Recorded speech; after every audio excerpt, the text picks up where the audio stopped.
Yes, sir. Well, welcome. Thanks for coming out, everyone, to our third annual ACL Injury Prevention Clinic. I'm Dr. Martin. We've got a great event for you planned today. We're going to do a little bit of didactic session up here and educate you guys about ACL injuries and get some awareness about why it's important to try to prevent these injuries. And then we'll get you down on the field and take you through some workouts that you can implement into your preseason training workouts.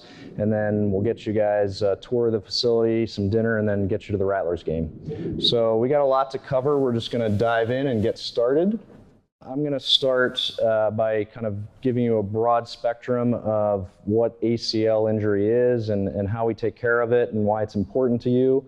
And then Tori is going to come up with Spooner Physical Therapy and introduce some of these training programs that we have to try to prevent ACL injuries. So the game plan for today is I'm going to talk a little bit about some general statistics just to give you guys an idea of how rampant this injury is across the United States. We'll talk about the anterior cruciate ligament, its function, how it's injured. We'll go into some factors that we believe predispose certain athletes to injuring it as opposed to other athletes. We'll talk about what happens if you do tear it and what you can expect when you come to visit either myself or another orthopedic surgeon that does ACL injury surgery. We'll talk about the treatment and the recovery period. So we've all seen the newspaper headlines. We all know the athletes like Carson Palmer that have torn their ACL and had surgery. This is a very popular injury with the media, and so we've kind of seen those reports and we see the newspaper articles. So is it really such a big deal though? Is it just professional athletes that are getting this, or is it more people?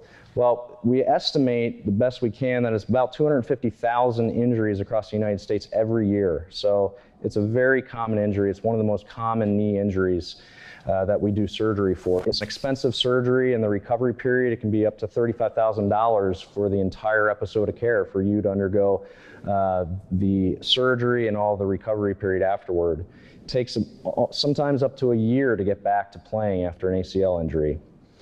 And unfortunately, we're not perfect at getting athletes back. We'd like to think we are, but some athletes will re-rupture their ACL graft, or the other side, up to the 12% rate of that.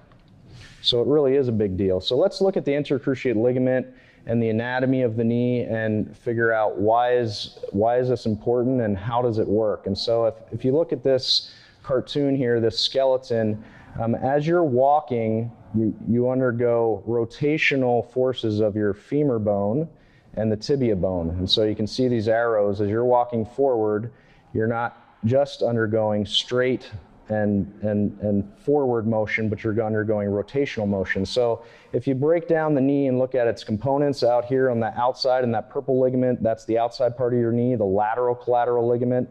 The one there in green in the back of the knee, that's the posterior cruciate ligament. That's the inside ligament, the medial collateral ligament. And then as we come around the front, we'll see the ACL, or the anterior cruciate ligament. So you really have four major ligament complexes in the knee. And then you also have those meniscus that were just highlighted in purple and green. Those are like shock absorbers in the side of the knee. There you see the ACL in red or pink, and the PCL right behind it. And you can see why they're called the cruciate ligaments, because they form an X inside the knee. And so they provide rotational stability to the knee as you're walking and running and twisting and pivoting. And that's kind of the configuration that is most stable to preventing rotation, is that X configuration inside the knee. So how about if we look at this in a person in action? And so if you look at the knee during flexion and extension, this is a fairly simple motion, right? This is basically a hinge type motion, but the ligaments are actually undergoing pretty complex movement. So here you see the knee bending. You see the patellar tendon in the front and the patella and that lateral collateral ligament on the outside. And there's the ACL. And you see that as you're bending your knee, it's actually twisting. And that's why how it provides rotational stability. So as you're running, the femur is rotating and the tibia is rotating, and that rotation is controlled by the ACL. So right there, as he's planning on his right leg, there's an incredible amount of force that's going through that ACL ligament to control his femur and the rotation of the femur onto the tibia. And there you see it snap, and it allows more motion to happen in the femur than should occur. All right, so the question is, why does the ligament tear? Well, we believe there are a number of factors that are responsible for that. It depends on what sport you play. So there's certain sports that are higher risk. Depends on some different anatomical factors. We'll talk about all those. Depends on whether you're male or female. And then, of course, the shoe and surface interface, whether you're playing on a grass field or a court. All these things make a difference. So we'll go into a little bit of detail here. So the highest risk sports are soccer, football, volleyball, basketball. Those are the ones, the sports that we see the most injuries in. But you can also see in gymnastics, skiing, water sports. I've seen ACL tears and operated on patients that have played all of these sports. So what are the anatomic issues, the anatomy of your knee? Why are you predisposed to tearing it? So a couple of things. If you look at this diagram over here, this is a picture of the end of your femur bone, and this is the gap in the middle of these two parts of the bone called the condyles. This is a narrow gap, and this is a normal gap, and this is the gap where the ACL ligament travels through. So we believe that if this gap is more narrow, it may be kind of impinging on the ligament and causing it to rupture. There's something called the Q angle, which is this angle that the femur has at the knee joint. The more acute that angle is, or sharper the angle, the more strain it puts on the ACL. Muscle imbalances, so if your hamstrings are weaker than your quadriceps, so if you're doing lots of quad exercises, squats, leg extensions, but you're not working your hamstrings and they're out of balance, you're going to be more susceptible to tearing it. Poor proprioception, what does that mean? So proprioception is your body's ability to know where your joints and your different body parts are in space. So if you close your eyes, put your hand out in front of you, you know where your hand is. Your brain knows where that is. That ability to know that is proprioception. So if you don't have good proprioception, you're going to be more prone to tearing it. And poor neuromuscular control, kind of the same thing if you have weak muscles. So how about gender differences? So as opposed to this little cartoon here that shows a distorted perception of our bodies, right, between a male and a female, there really are real differences. So females are actually 10 times more likely to tear their ACL, although there are still more males that tear them because there are more male athletes, females that are a higher rate and a higher percentage. And why is that? Well, those anatomic factors that we talked about. Females tend to have a narrower notch in their knee, so that could impinge on that ligament. And then females tend to have weaker hamstrings in relationship to their quadriceps. How about the interface between the shoes and the surface that you're playing on? So number one, the shoes make a difference. And so they've actually studied the pattern of your cleats. And so very long cleats that are on the outside of your shoe can make your shoe a little more unstable and wobbly, causing you to twist your knee, as opposed to shorter cleats that are closer together. It's a more stable surface. Playing on AstroTurf versus regular grass, AstroTurf has higher rates of ACL tears than regular grass because grass will tear and give away, as opposed to AstroTurf, which won't tear. Your foot gets stuck in the turf, can't slip, and so all the force goes into your knee and tears your ACL. And then rubberized surfaces, same thing, versus wood. On a wood court, you can slip. On a rubberized surface, it grips more and it keeps your foot trapped. So if you do tear it, what can you expect when you come to the doctor? Well, they're going to take a history about what happened, and typically the mechanism is you're going to twist your knee, you're going to feel or hear a pop, the knee is going to swell up right away, you're not going to be able to put weight on it, it's going to feel like it's going to give out if you put weight on it. You come in to see the doctor and they're going to do this exam test. So this is called a Rockman's exam, where we flex the lift back. We use a hold with the hand on the outside and the finger on the inside of the tibia and move that knee back and forth. And we feel for a solid endpoint. And you can see it. So he's testing the stability of the knee. He's testing that ACL, going from the femur bone down to the tibia bone, and it's nice and stable. This is a normal one. So now the other knee, this ligament is torn. And you're going to see the movement. There's going to be a lot more movement. So same thing with the Robbins, the close to the upper grace, and she's relaxing very well.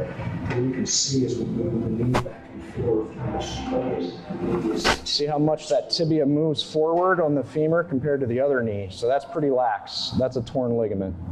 The other thing I wanted to show you is what's called a pivot shift maneuver, where we let the leg hang down and extend, and we have the patient. And so this is the normal side.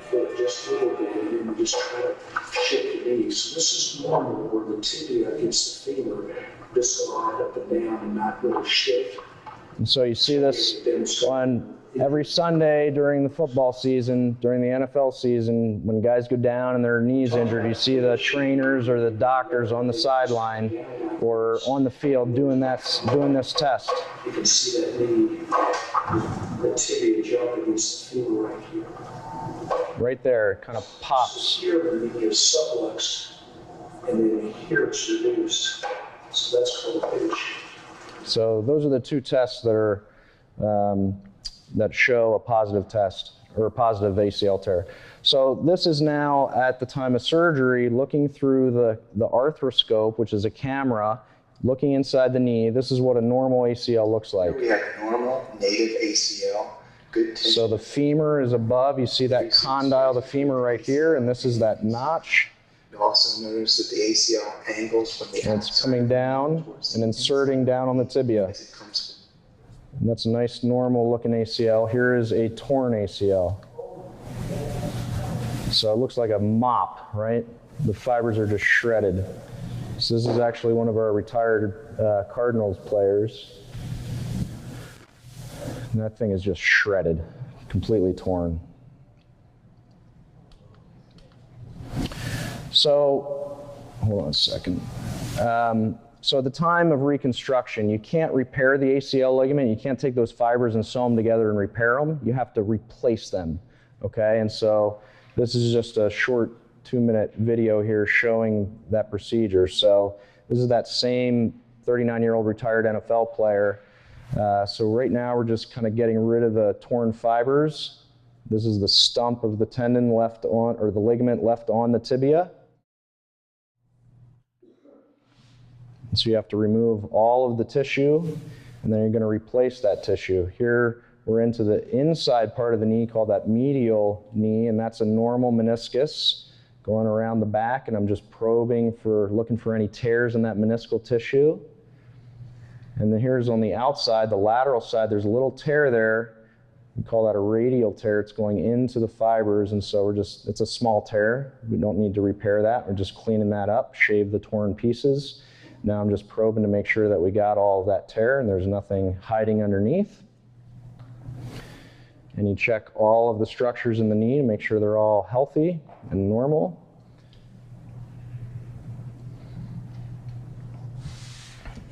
And then we go up and make sure our kneecap or the patella looks okay, and that's the patella above, and that's normal cartilage. All that looks good. So a lot of times when you tear your ACL, you can also injure that cartilage. You can scuff the cartilage or put a pothole in the cartilage. You can tear the meniscus. So there are a lot of other structures that get torn. So now the whole ligament is gone. So now I'm making that notch that we talked about where the ligament goes a little bit wider to create enough space for the new graft to go into.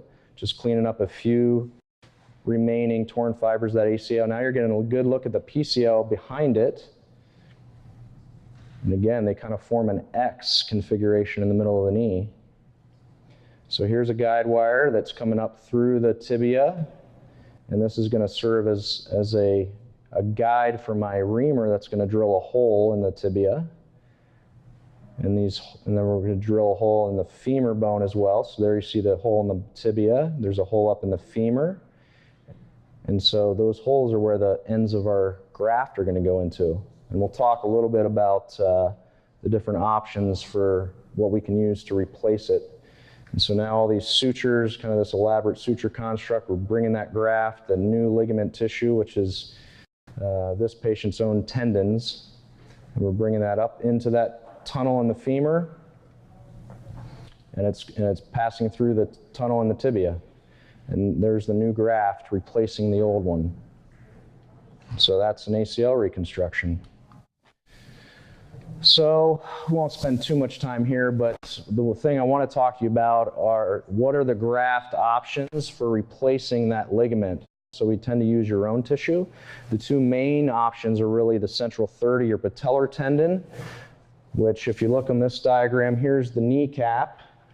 This is the patellar tendon, so you just take the central third with a little piece of bone attached to it and a little piece of bone attached to it here, and you pass that up through those tunnels. The other option are using your hamstring tendons, which you can see here coming around the front of the knee. And so you can make a little incision there and take one or two of those three tendons and sew those together and pass those through graft. You can also use the quadriceps tendon, but that's not very commonly done yet.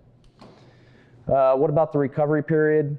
It's a long, long time. It takes 6 to 12 months to get back to playing sport. And so the first 6 weeks are really just focused on getting the swelling out of your knee after surgery, getting your range of motion back in the knee so you don't get too stiff. If we had to do a meniscus repair or repair the cartilage, then we'll put you on crutches and we'll only let you bear partial weight on that leg for about 6 weeks. So the first 6 weeks are really just focused on those things. Beyond 6 weeks, 6 weeks to 12 weeks, it's starting to work on that quadricep muscle, getting that quadricep going again, because it takes a long time to get that muscle to respond. And then beyond 3 months, you start to run. And then beyond 4 months, you start to work on sport-specific activities like jumping, cutting, twisting, pivoting, and all those things is what Tori and Spooner therapists are going to take you guys through.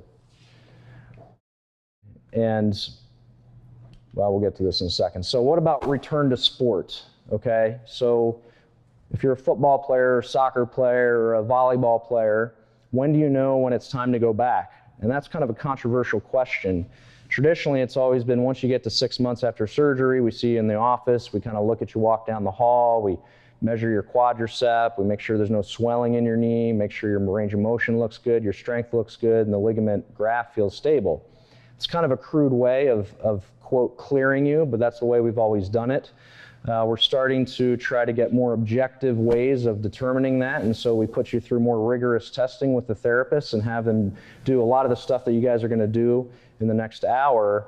We have you do that, and we measure you from side to side, and so we have you do single-legged hops on your healthy leg, and then you do single-legged hops on your leg that you had surgery on, and you measure the difference. See how far you can jump, or see how high you can jump, or how fast you can do 10 of those hops. And if there's a big discrepancy, then you're probably not ready to go back to sport yet. You still have some more therapy to do to keep getting stronger.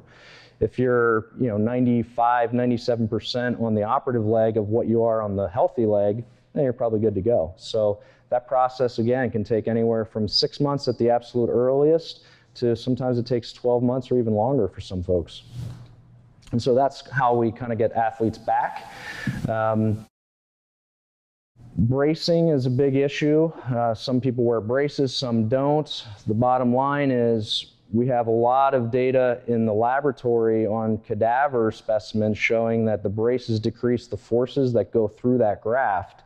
So there may be some value to using them, but we don't know if it makes a difference in terms of re-rupture rates of that graft when you go back to sport. Because remember, 6% to even 12% of grafts will tear again, or your other ACL and the other knee will tear. So that's kind of the point of bracing. So in summary, 250,000 injuries a year, okay? That's a lot. Who in here has torn their ACL? So we got 2 people just in this room out of 45 people here. So it's common, and it's getting more common, and that's the point of this. Females in age 15 to 25 are at the highest risk. They're the fastest growing population. They're tearing their ACLs. Most of the injuries are non-contact. Treatment is always surgical for the most part in young people that want to remain active, okay? It takes 6 to 12 months to get back. We think that bracing may be beneficial, but we don't know yet for sure, so we need more research on that. And so the last point I want to leave you with before Tori comes up here is just this video here.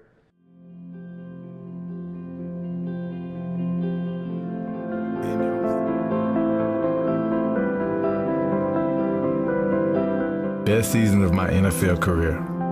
Halfway through the season, we're playing in New Orleans. Make one simple move, break to the right, and my knee goes out. Drew Brees is taking the Saints down the field. I got to figure out a way to get back in this game. But at this time, our trainers, they knew that it was ACL. It was one of the worst experiences ever.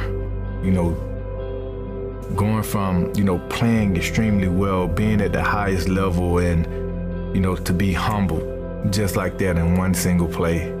The knee has recovered well, I'm strong, I'm fast. First day back doing the linebacker drills and feel the same pain in my knee that I felt in New Orleans.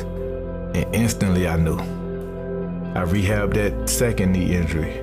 Come back, 2 games into the season. They're making a drive, I go to make a tackle. One of our linemen doing his job ends up leg whooping me. It's the 3rd ACL. It's torn again. 3 ACL tears in 3 years. I didn't think that I would be able to continue to play. In this game, guys don't get that opportunity.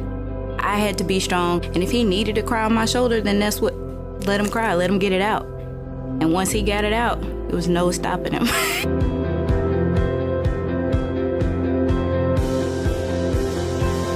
God strategically set all of that up for me to win the Walter Payton Man of the Year award, for me to be a light to them, for me to display everything that had gone on in my life for someone else to see.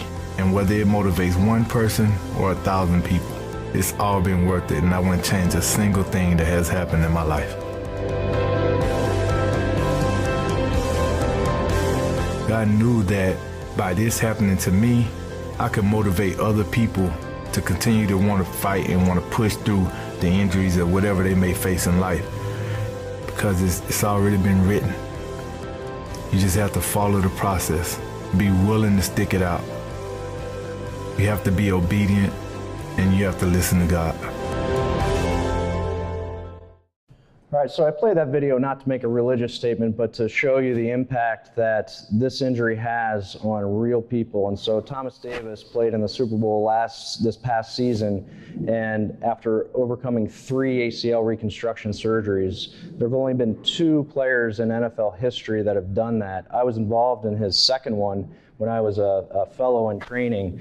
And I can tell you that I face a lot of athletes and I do a lot of these surgeries, and the impact on you guys is exactly the same as it is for him. Yeah, he's a $1 million athlete, but what you guys feel, it's devastating when I have to tell you that you're going to be out, you're going to miss the rest of the season, and you're going to be out for maybe up to a year. It's a devastating injury, and it's a long recovery period. And so wouldn't it be great if you could avoid all of that? And that's really our hope, and that's why we do this clinic, to try to implement training programs for you guys that you can hopefully avoid all of that.